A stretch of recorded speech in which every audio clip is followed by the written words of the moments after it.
Pois bem, meus amigos, hoje a gente vai tratar acerca da ilicitude, aí avançando no nosso conteúdo referente a direito penal. Hoje a gente vai tratar especificamente da ilicitude, não só a parte da teoria geral da ilicitude, como também as causas excludentes da ilicitude em espécie, tá bom? Então, sem mais delongas, eu já vou começar a analisar a primeira questão e a cada alternativa eu vou fazer uns comentários pertinentes, perfeito? Então vamos lá. A primeira questão diz assim: acerca da ilicitude e suas causas excludentes, assinale a alternativa correta. Como nós sabemos, a ilicitude, pessoal, ela nada mais é do que a contrariedade, o choque, o embate entre o comportamento praticado e o ordenamento jurídico imposto. É possível que esse comportamento, dentro de algumas circunstâncias que foram elencadas pelo legislador e, eventualmente, até algumas chamadas causas supralegais, possam vir a excluir a ilicitude daquele comportamento. Muito embora aquele comportamento seja um fato típico, ele não será, dentro dessas circunstâncias legais ou supralegais, não será ilícito.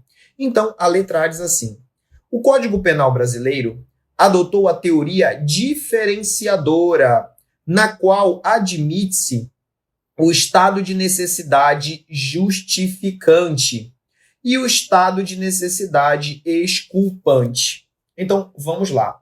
O estado de necessidade está previsto dentro do artigo 24. Obviamente que o Código não trata das teorias. Mas, basicamente, com relação ao estado de necessidade, nós temos duas teorias que são muito interessantes para qualquer prova, para delegado ou também para investigador e escrivão. Essas teorias são a teoria unitária, no estado de necessidade, e a teoria diferenciadora. A teoria unitária entende o seguinte: se ocorrer uma hipótese em que o indivíduo se encontra dentro da situação de perigo e houver o sacrifício de um bem jurídico de valor igual ou inferior àquele bem jurídico que foi salvo, ao bem jurídico que foi protegido, haverá uma exclusão da ilicitude. Mais uma vez, teoria unitária.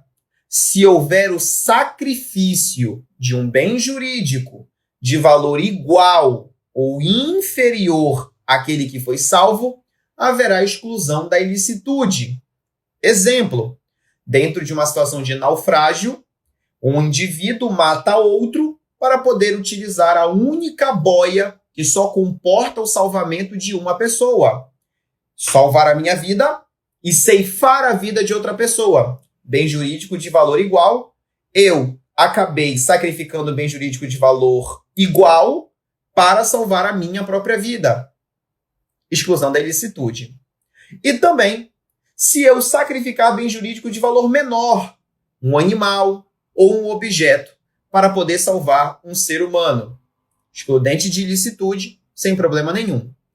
Porém, o Código Penal brasileiro, no artigo 24, parágrafo 1º, traz a possibilidade para uma redução de pena. Redução essa que pode variar de 1 a 2 terços, quando houver o sacrifício, eventualmente, de um bem jurídico de valor maior. Então, imagine a seguinte situação: eu tenho muito amor pelo meu animal de estimação, o meu cachorrinho, e dentro do naufrágio, da situação de naufrágio, eu acabei matando um ser humano para poder salvar o meu cachorrinho. Foi um comportamento ilícito? Sim, a excludente de ilicitude não me protege nesse caso. Porém, eu posso ter direito a uma redução de pena que pode variar de 1 a 2 terços. Perfeito? Essa é a teoria unitária.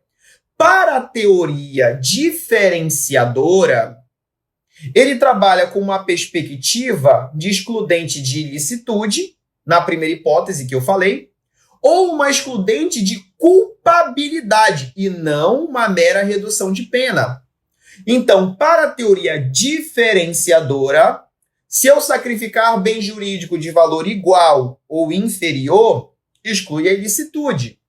Porém, se eu sacrificar bem jurídico de valor maior para salvar bem jurídico de valor menor, haverá uma excludente de culpabilidade. É por isso que a gente diz que, nesse caso, trata-se de estado de necessidade exculpante. Para o nosso Código Penal, para o direito penal brasileiro, o estado de necessidade ele é apenas justificante. Então, a letra A está incorreta. A teoria adotada pelo nosso código é a teoria unitária, como estado de necessidade justificante. Tá bom? Letra B de bola. Ao contrário da legítima defesa, o estado de necessidade admite a modalidade recíproca. Eu sempre falo isso em sala de aula. Primeiro, o que é legítima defesa recíproca? É um fenômeno que ele não comporta tutela jurídica. Estado de necessidade, legítima defesa recíproca não comporta tutela jurídica, não tem amparo dentro da lei ou dentro da jurisprudência. O que seria, pelo menos na prática, uma legítima defesa recíproca? Quando duas pessoas estão em legítima defesa uma contra a outra ao mesmo tempo. Isso não pode acontecer tecnicamente falando, porque a legítima defesa pressupõe uma injusta agressão. Então, a legítima defesa nada mais é do que o contra-ataque justo em face de um ataque injusto. Então, eu não posso ter duas pessoas em legítima defesa, uma contra a outra, ao mesmo tempo, sendo legítima defesa real. Agora, o estado de necessidade admite. O estado de necessidade recíproco, ele existe, tecnicamente falando e também jurisprudencialmente falando. O que seria um estado de necessidade recíproco? Perceba, como o estado de necessidade não é o caso de uma injusta agressão, mas o estado de necessidade é o caso de perigo. Esse perigo, ele pode ser aplicado a mais de uma pessoa ao mesmo tempo. Então, eu e você somos sobreviventes de um naufrágio e estamos tentando flutuar em alto mar.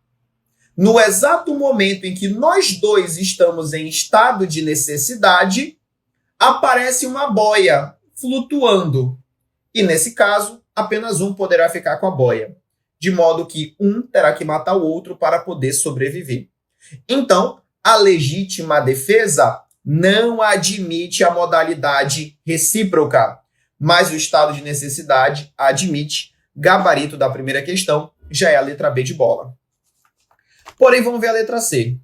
A legítima defesa é causa de exclusão da ilicitude, da conduta, mas não é aplicável caso o agente tenha tido a possibilidade de fugir da agressão injusta e tenha optado livremente pelo seu enfrentamento.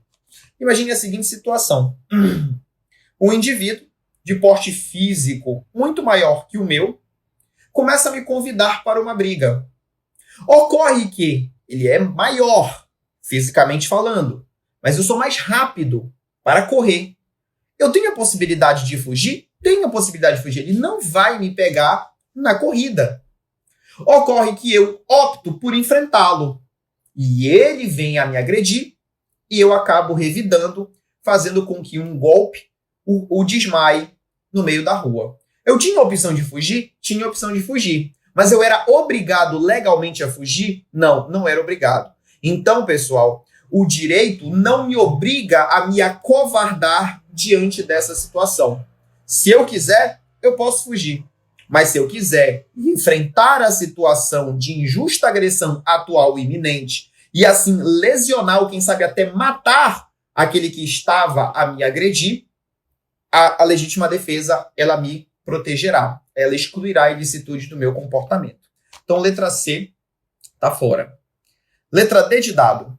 Ocorre legítima defesa sucessiva na hipótese de legítima defesa real contra legítima defesa putativa. Calma, mantenha-se calmo.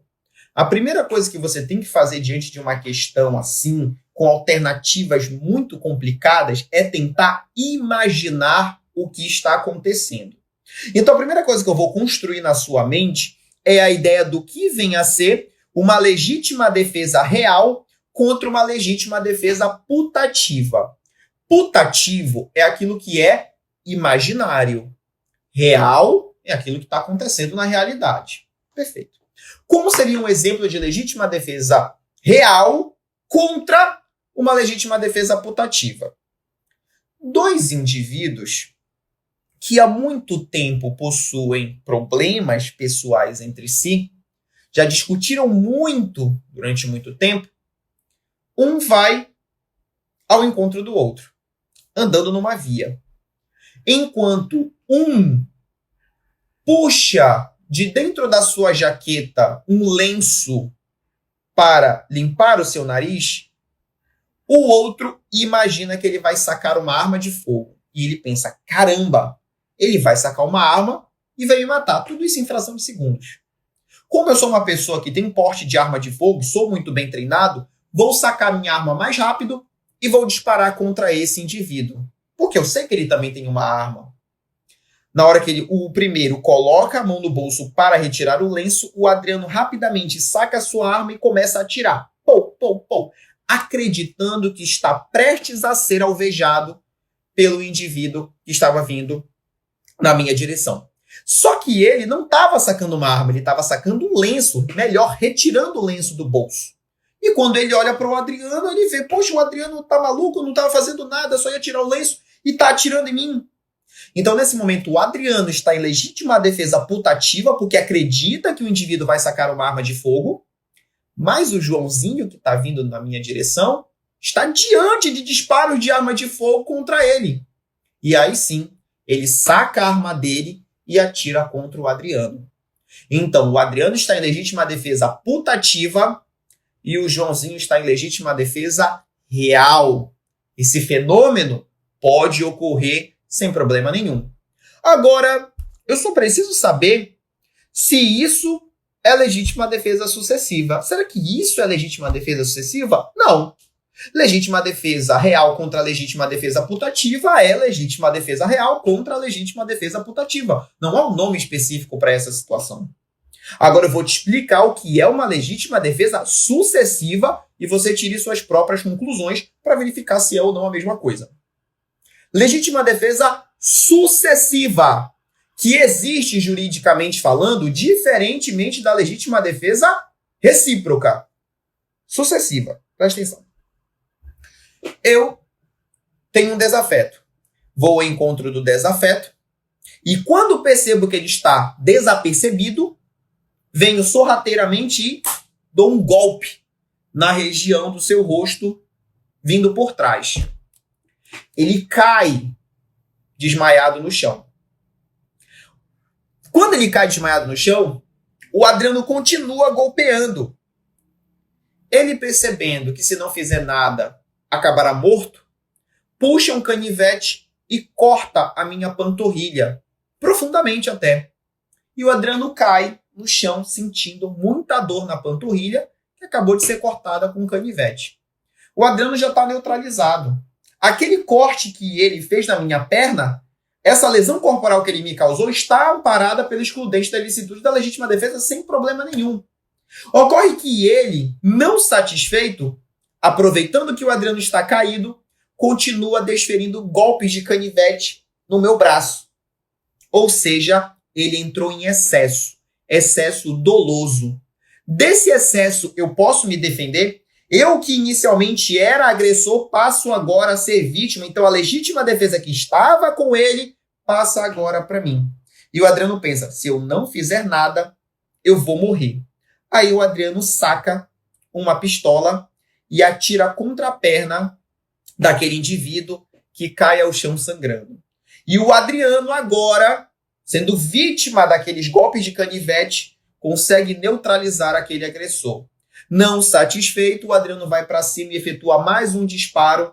E ao efetuar o terceiro disparo, aquela pessoa percebe que vai ser morta, saca uma outra arma. Enfim, a gente vai ficar nessa até alguém tirar um tanque de guerra de algum lugar e essa discussão nunca vai acabar. Mas perceba que a legítima defesa, ela não ocorre simultaneamente. ela não ocorre reciprocamente. A legítima defesa ocorre sucessivamente.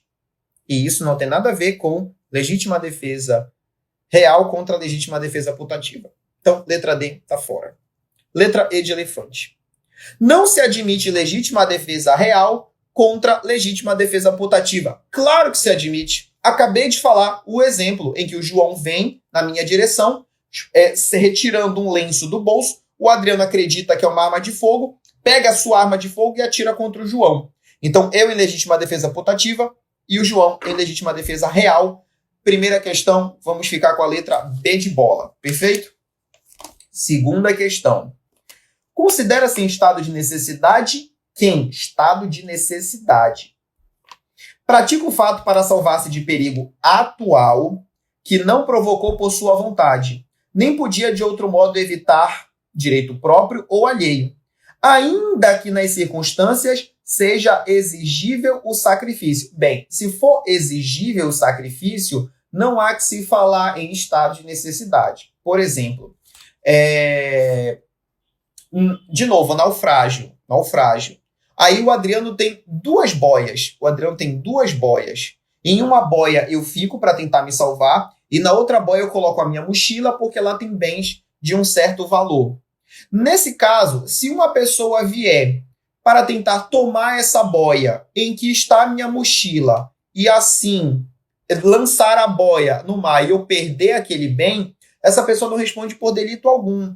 Por quê? Porque naquele momento a pessoa não pode ser exigida de se sacrificar a vida dela para que o Adriano, bonitão, possa ter a sua mochila intacta e salvar os seus bens patrimoniais naquele momento. Então, nesse caso, o erro está aqui no final. Ainda que nas circunstâncias seja exigível. O certo seria que naquelas circunstâncias não seja exigível tal sacrifício. Letra B. Exclusivamente em situação de calamidade pública, pratica o fato para salvar... já está errado. Porque ele está falando exclusivamente em situação de calamidade pública. Não precisa ser uma calamidade pública, pode ser uma situação de perigo individual. Eu vou te dar um exemplo interessante. Imagina o seguinte. Imagina que você está num prédio. Um prédio que esse prédio você não mora. Esse prédio não lhe pertence. Aí, dentro daquele prédio, começa a pegar fogo.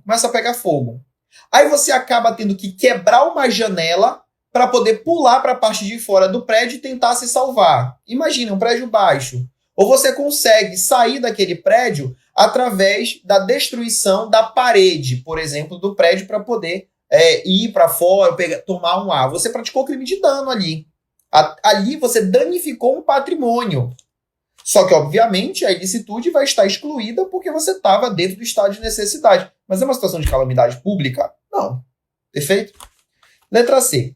Pratica o fato para salvar-se de perigo atual que não provocou por sua vontade, nem podia de outro modo evitar, direito próprio ou alheio. O que é isso? Eu posso operar em estado de necessidade próprio ou estado de necessidade de terceiro. Então, por exemplo, para salvar uma pessoa que está se afogando, eu vou lá e tomo a boia de outra pessoa e acabo matando essa pessoa para entregar para outra pessoa. Então, por exemplo, tá eu e a minha esposa.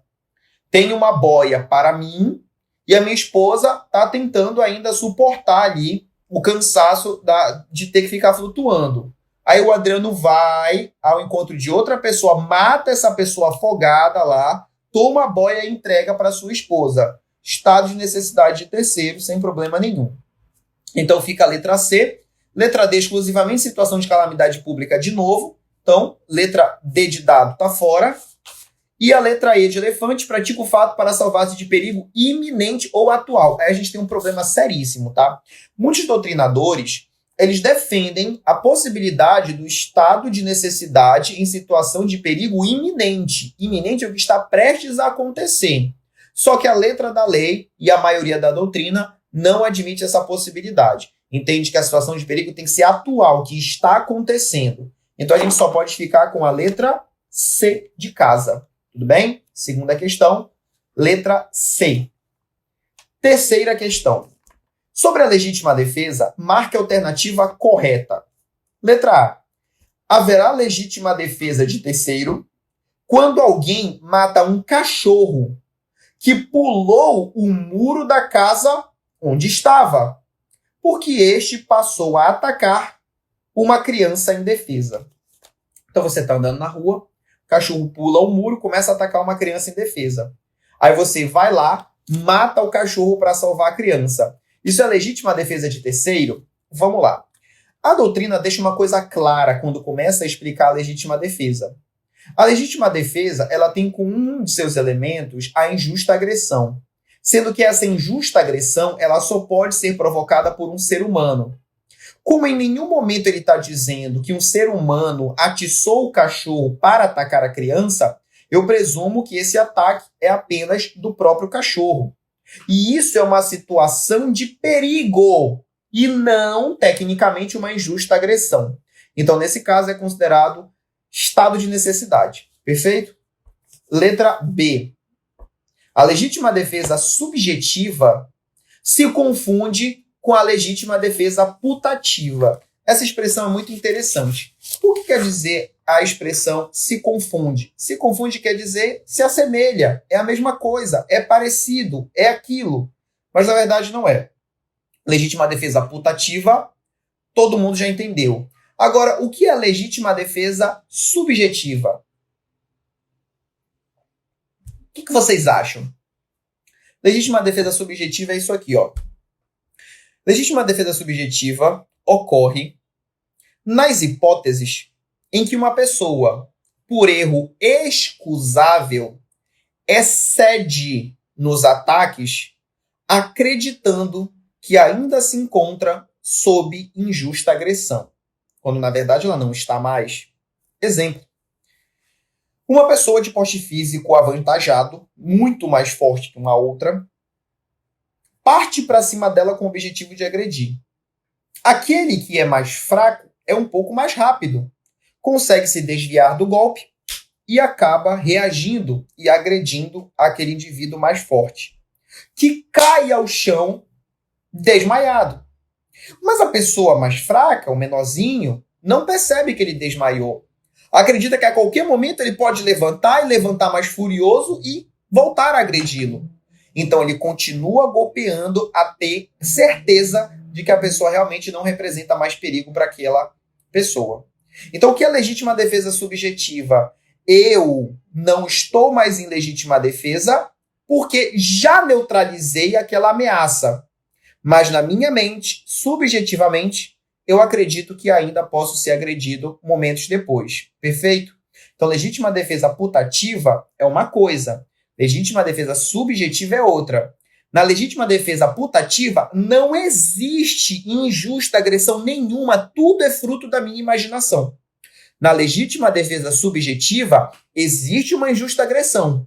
Mas, após neutralizá-la, eu acredito que ainda estou sob injusta agressão, iminente ou atual, quem sabe, mas isso não acontece mais, tá bom? Por quê? Porque eu já neutralizei aquela ameaça. Então, letra B está errada também. Letra C. É inadmissível legítima defesa em face de pessoa jurídica.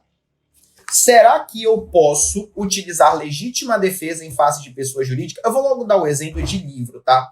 O professor Kleber Masson, ele dá um exemplo que já foi utilizado em questão de prova, tá? Inclusive, essa questão que eu já trabalhei, ela não está aqui para não repetir, mas essa questão eu já trabalhei muito em sala de aula. É a situação de uma pessoa que ela está dentro de uma empresa. Nessa empresa, os alto-falantes que estão instalados na empresa começam a proferir injúrias contra aquela pessoa. A pessoa, ao ouvir essas injúrias, vai e quebra esses alto-falantes, de modo a cessar aquela injusta agressão, ou seja, de modo a cessar os atos injuriosos.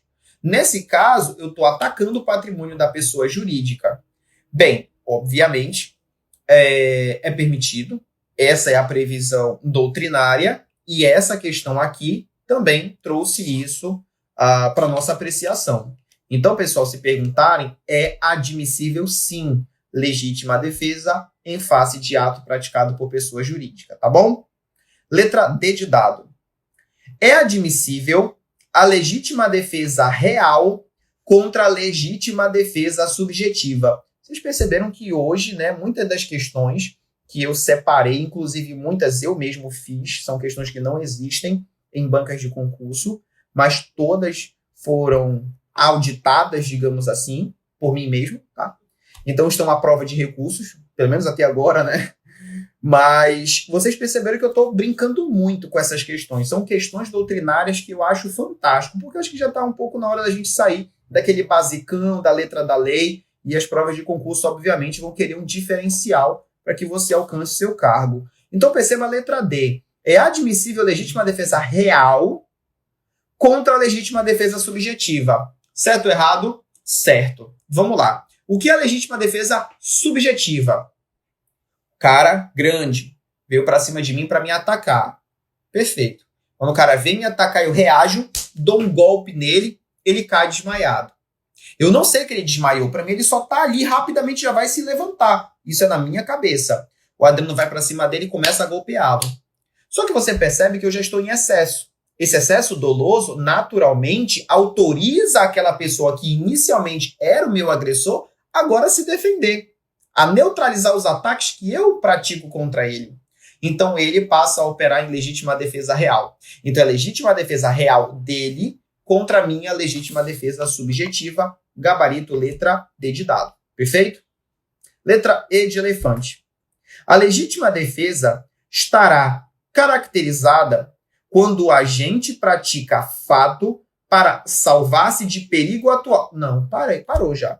Legítima defesa, perigo atual. Legítima defesa tem por base a injusta agressão atual ou iminente. Então, tranquilamente fique com a letra D de dado na terceira questão. Quarta questão.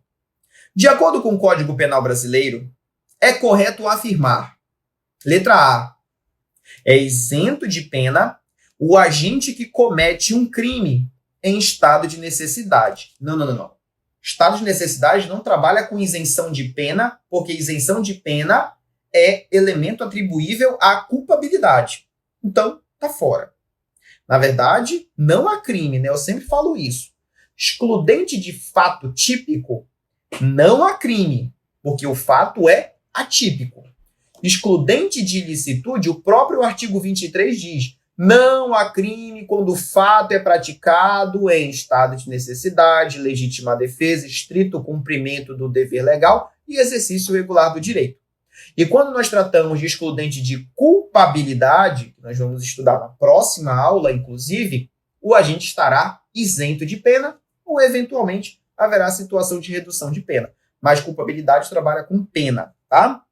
Letra B. A legítima defesa estará caracterizada quando o agente pratica fato para salvar de perigo atual, direito próprio ou alheio, que não provocou por sua vontade, nem podia de outro modo evitar. Gente, legítima defesa trabalha com injusta agressão e não com situação de perigo. Perfeito? Já sabemos disso. C. Será isento de pena aquele que, ao tempo da ação ou omissão, era inteiramente incapaz de entender o caráter ilícito do fato, em razão de emoção ou paixão. Aquele cobrou um pouquinho de culpabilidade. Mas no próprio artigo 28 caput, ele diz: não exclui a culpabilidade, a emoção e a paixão. Então a letra C está fora. D de dado. A embriaguez, quando completa, proveniente de caso fortuito, é considerada uma excludente de ilicitude. Não, embriaguez é excludente de culpabilidade. Artigo 28, parágrafo 1º e parágrafo 2º, tá? Numa, isenta de pena, na outra, reduz a pena de 1 a 2 terços. Letra E de elefante. Não pode alegar estado de necessidade quem tinha o dever de enfrentar o perigo. Exatamente. É a previsão trazida pelo artigo 24, parágrafo 2º, tá? Aquele que tem o dever de enfrentar o perigo, como os bombeiros, como os socorristas, como as pessoas que atuam tendo o dever legal de enfrentar a situação de perigo, não podem alegar estado de necessidade. É a previsão do texto da lei. Então fica o gabarito na letra E de elefante, na quarta questão. Quinta questão. De acordo com o ordenamento jurídico e o posicionamento dos tribunais superiores acerca das excludentes de antijuridicidade, letra A. Embora seja razoável exigisse o sacrifício do direito ameaçado, nos casos de estado de necessidade, a pena poderá ser reduzida de 1 a 2/3. Letra A, correta. Foi aquilo que eu falei. Existe a possibilidade para que o estado de necessidade exclua a ilicitude. Essa hipótese é quando o bem jurídico que foi sacrificado é de valor igual ou inferior àquele que foi salvo. Porém, na hipótese em que eu sacrifico bem jurídico de valor maior para salvar bem jurídico de valor menor, a letra da lei confere a possibilidade para que eu possa ter direito a uma redução de pena, é a previsão da letra A. Perfeito? Já é o nosso gabarito. Letra B. É cabível o estado de necessidade em crimes habituais? Não. Tá? Isso aqui é interessante. A doutrina já deixa isso claro. Não há que se falar em estado de necessidade em crimes habituais. Por quê? Porque o crime habitual é aquela espécie de crime que só alcança o seu momento consumativo através de uma habitualidade criminosa, através da reiteração de atos. Então, se o cara foi lá e praticou uma vez só, ainda não é crime. Praticou uma outra vez, ainda não é crime. É preciso que se observe uma reiteração do comportamento. Então, ele não pode alegar estado de necessidade porque a situação de perigo não é mais atual, uma vez que ele já praticou o ato várias vezes até constituir a habitualidade necessária a ponto de caracterizar o crime. Tudo bem? Cuidado, isso aqui é interessante. Caso você não entenda, pesquise, pegue os seus livros, tá bom? Ou, eventualmente, reprise aí a explicação, tá? Letra C. É admissível a legítima defesa contra quem age em estado de necessidade? Eu já vou logo te dar o caminho das pedras aqui, legal, tá? Pessoal, não se admite legítima defesa contra nenhuma causa excludente de ilicitude, desde que elas ocorram de forma real e simultaneamente. Não admite. Eu não falei para vocês que não se admite legítima defesa contra legítima defesa, que é o que nós chamamos de legítima defesa recíproca? Também não se admite legítima defesa contra quem opera em estado de necessidade, estrito cumprimento dever legal, ou exercício regular do direito, tá bom? Muito embora admita-se legítima defesa contra quem está operando em excludente de culpabilidade. Isso pode. Legítima defesa contra excludente de culpabilidade, pode. Agora, legítima defesa contra outro excludente de ilicitude, não cabe. Letra D. Não é admissível, no direito brasileiro, estado de necessidade putativo. É admissível sim. Vou te dar um exemplo interessante, trazido pelos livros. Imagina, por exemplo, que numa embarcação de médio porte, pequena, 2 ou 3 pescadores estão ali pescando. Em um dado momento, a correnteza fica muito forte, eles acabam batendo numa pedra. Nisso que eles batem numa pedra, a embarcação começa a entrar água na embarcação, né? Começa a entrar água. Aí, o que um faz? Um simplesmente vai lá, só tem um salva-vidas, tá? Aí um vai lá, mata os outros. Pega o salva-vidas e a embarcação está afundando, tá? Um barquinho. Não é canoa, é um barquinho, tá? Se veste rapidamente com colete salva-vidas ou com a boia e pula para a água enquanto a embarcação com os colegas mortos vão afundando lá. Quando ele pula, que ele vai para a água, que ele pula, a água bate no peito dele. A água bate na cintura dele. Mas ele sabia a profundidade do local? Não sabia. Então, nesse caso, pessoal, ele, em que pese acreditar estar numa situação de perigo, ele não estava em situação de perigo nenhuma. Porque ele não ia morrer afogado, uma vez que ele conseguia ficar em pé, obviamente, sem que a água alcançasse a parte da sua cabeça. Bacana esse exemplo, né? Então, até então, temos a letra A de avião. Então, vamos aqui na letra E de elefante. Somente é possível a responsabilização por excesso doloso de quem age em estrito cumprimento de dever legal. Nunca por excesso culposo. O excesso culposo sempre é punível, tá? Ele pode ser punível, a depender da teoria, obviamente, mas, em regra, ele é punível a título culposo. O excesso culposo, ele é punível a título culposo, tá bom? Então, fique com a letra A na quinta questão. Sexta questão. Quanto à excludente de ilicitude, é correto afirmar que, letra A, no excesso de legítima defesa involuntário, derivado por erro de tipo excusável, o agente responde pelo fato criminoso. Olha só o que ele está dizendo, vou ler com calma. No excesso de legítima defesa involuntário. O excesso é involuntário. Derivado de erro de tipo perdoável. O erro é perdoável. O erro é excusável. O agente responde pelo fato criminoso. Se o erro é perdoável, exclui-se, obviamente, é um erro de tipo, exclui-se o dolo, exclui-se a culpa. Se o excesso pode ser culposo ou doloso, e eu estou dizendo que é perdoável, exclui dolo, exclui culpa, o agente não responde pelo fato criminoso. Tá bom? Letra B. O estado de necessidade defensivo ocorre quando a conduta do agente atinge um bem jurídico de terceiro inocente. Isso cai o tempo todo e as pessoas esquecem o que é estado de necessidade defensivo e estado de necessidade agressivo. Vamos lá. O estado de necessidade defensivo ocorre quando eu preciso atacar, quando eu preciso atingir bem jurídico de alguém que não foi, o defensivo, né? Contra alguém que foi a pessoa que criou a situação de perigo. Estado de necessidade defensivo é quando eu preciso atacar, atingir bem jurídico daquele que criou a situação de perigo. Vou te dar um exemplo. Imagina a seguinte situação. Um cara, ele joga dispositivos, artefatos que pegam fogo, um coquetel molotov. Ele joga numa sala. A sala começa a incendiar de uma forma muito rápida. Só que ele também fica lá na porta impedindo que as pessoas saiam, que as pessoas fiquem dentro da sala para que as pessoas morram carbonizadas. Vem uma pessoa de lá e golpeia violentamente esse indivíduo a ponto dele cair e todos conseguirem fugir por aquela porta. Isso é estado de necessidade defensivo, porque a pessoa que foi agredida foi a mesma pessoa que criou a situação de perigo. O estado de necessidade agressivo é quando eu preciso atacar uma pessoa que é inocente. É uma pessoa que não criou a situação de perigo.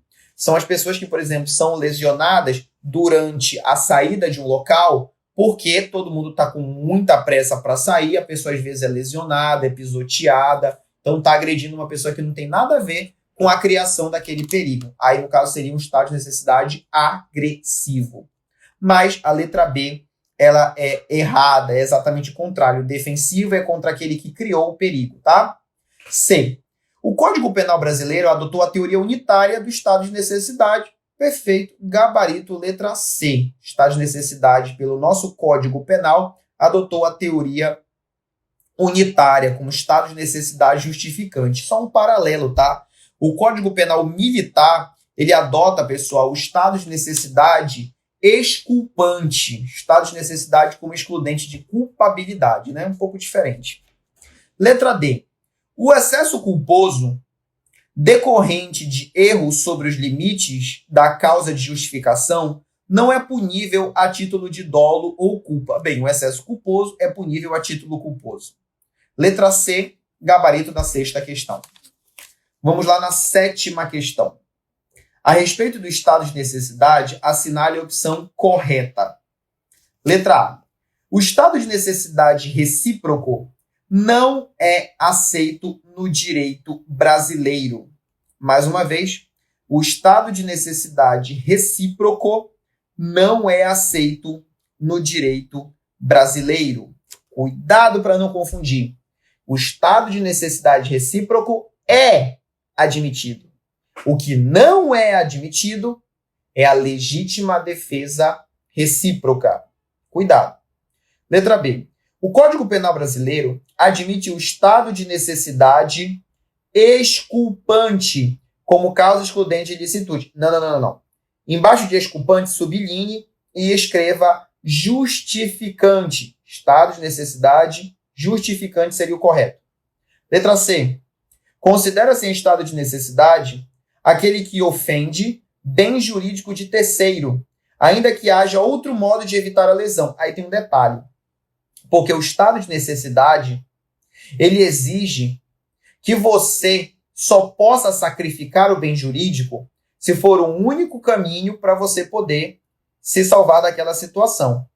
Então, na letra C, ele diz que o cara vai estar em estado de necessidade, ainda que haja outro modo de evitar lesão. Tá incorreto, tá bom? Tá incorreto. Perfeito? Então, vamos lá na letra D de dado.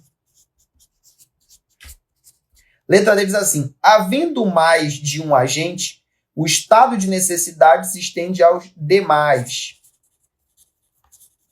Tá? Havendo mais de um agente, o estado de necessidade se estende aos demais. Tá? Pessoal, correto, tá? O que acontece? Imagine a seguinte situação. Todo mundo está querendo se salvar. Todo mundo está querendo se salvar. Tá todo mundo até se afogando no meio da água, tá? Acontece que uma pessoa tem uma boia e ela está usando essa boia só para ela. Se duas pessoas forem para cima dela para tentar agredi-la, matá-la, quem sabe, para tirar a boia, ambos estarão acobertados pelo estado de necessidade. Então, se estende para quem praticar o fato com o objetivo de se salvar daquela situação de perigo, tá? Letra E.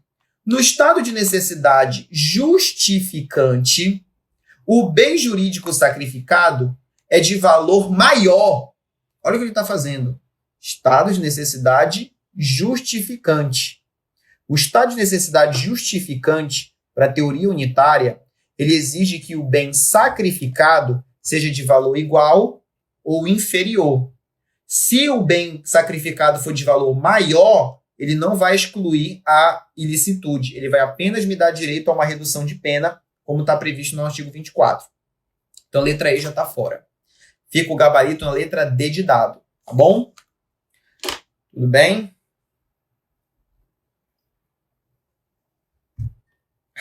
Vamos na 8ª questão.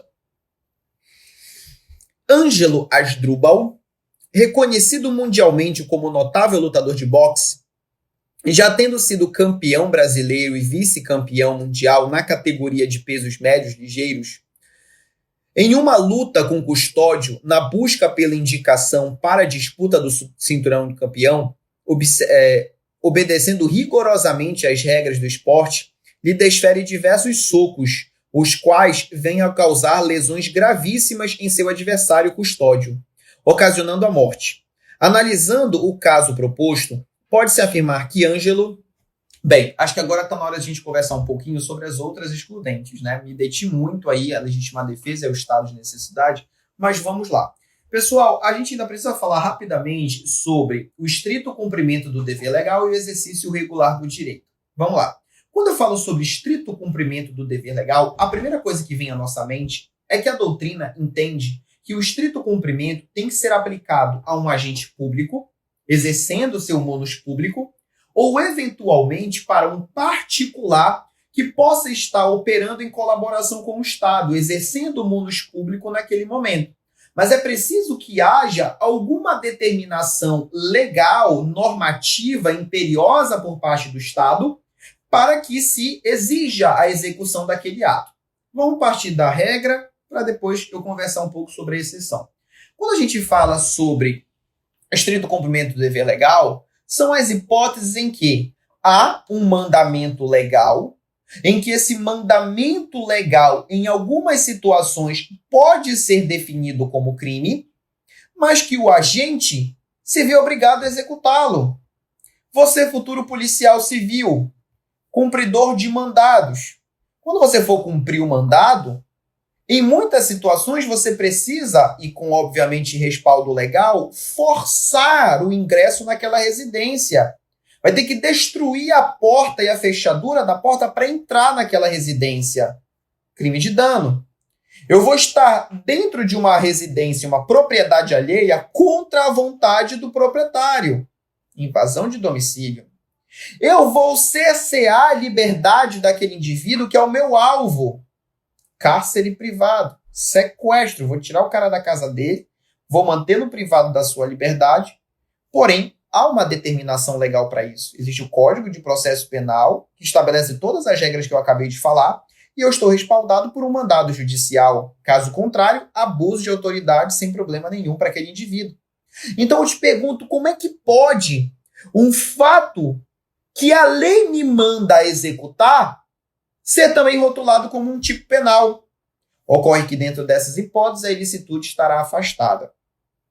Já aproveitando o ensejo, já entenda como funciona o exercício regular do direito. O exercício regular do direito ele já se aproxima mais do cidadão comum. Perceba que existem vários ramos do direito. Direito civil, direito administrativo, tributário, direito do trabalho e assim por diante. Penal, obviamente. Nesse caso, existem vários ramos do direito que concebem determinado comportamento como um comportamento lícito, que é permitido dentro das exigências estabelecidas por este ramo do direito. Só que aí vem o direito penal e diz, não, mas peraí, isso que vocês estão fazendo está capitulado aqui no Código Penal em alguma lei especial como crime. E aí como é que fica? Existe um ramo do direito que me autoriza a praticar aquele comportamento e, paralelamente a isso, vem o direito penal e diz que aquilo é crime. E aí, como é que fica a situação? Como é que fica a situação, por exemplo, das regras contratuais que são submetidas ao direito civil nas relações desportivas, em que é natural as lesões corporais, como as lutas, por exemplo? Como é que fica a situação, por exemplo, do médico que ao fazer uma cirurgia, cuidado, não é uma cirurgia de emergência, é uma cirurgia que foi agendada e precisa fazer uma incisão no corpo da pessoa, sendo que o médico, obviamente, está amparado por uma relação lícita para que se possa fazer aquela cirurgia. Como é que fica a situação do pai e da mãe que proíbe o filho de ir para a rua durante o final de semana de modo a castigá-lo por algum ato que ele tenha praticado? É cárcere privado por parte desses pais? Obviamente que não. Então, esse é o cerne da discussão quando a gente fala, por exemplo, de exercício regular do direito, tá bom? Então, vamos aqui analisar, tá? Qual é a situação aqui, pessoal, que nós temos, tá? Bem, o Ângelo, indiscutivelmente, ele não pode ser responsabilizado uma vez que ele praticou aquele fato dentro, obviamente, do exercício regular do direito, tá bom? Então, o único gabarito possível é a letra D de dado. Tudo bem, pessoal? Então, pode marcar a letra D de dado na 8ª questão. 9ª questão. Com relação às causas de exclusão da ilicitude, é correto afirmar. Letra A. Astrogildo colocou cacos de vidro visíveis em cima do muro de sua casa para evitar a ação de ladrões. Certo dia, uma criança neles se lesionou ao pular o muro da casa de Astrogildo para pegar uma bola que ali havia caído. Nessa situação, ainda que se tratando da defesa de um perigo incerto ou remoto, a conduta de Astrogildo restaria acobertada por excludente de ilicitude. Vamos lá. Pessoal, aqui nós estamos falando dos ofendículos. O que são os ofendículos ou ofendículas? Nada mais são do que instrumentos que podem ser utilizados para a defesa da propriedade. Cacos de vidro, arame, cerca elétrica, assim por diante. Os ofendículos, pessoal, de uma forma praticamente pacífica na doutrina, eles são analisados em duas perspectivas.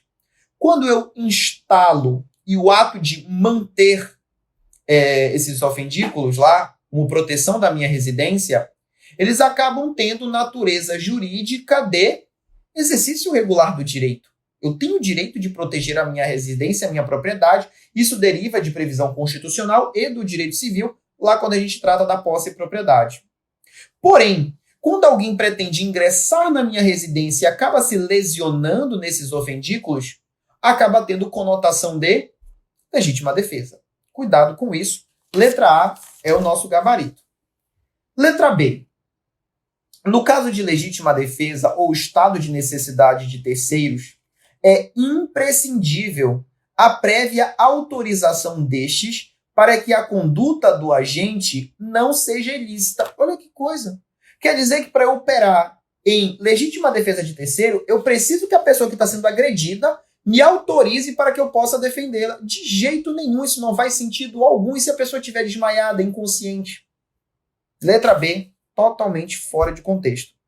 Letra C. Caio, lutador de boxe, durante uma luta em que seguia as regras desportivas, atinge região vital de Tício, causando-lhe a morte. Ante a gravidade da situação fática, a violência não encontra amparo em nenhuma causa de exclusão da ilicitude, devendo Caio responder pela morte causada. Perceba que ele deixa bem claro que eles estão lutando e que o agressor aqui, né, quem golpeou, praticou o fato dentro daquilo que é estipulado pelas regras daquela atividade esportiva. Então não há como se aplicar responsabilidade penal sobre ele, até porque esses contratos todos, eles são segurados, eles são assegurados para seguro de vida, obviamente, e demais danos que a pessoa possa ter em decorrência daquele confronto. A pessoa vai lá, se lesiona e acaba, por exemplo, ficando inválido para sempre. Ele tem ali um respaldo jurídico para isso, tá bom? Vamos aqui na letra D de dado. Nos moldes do finalismo penal, pode a inexigibilidade de conduta diversa ser considerada causa supralegal de exclusão da ilicitude.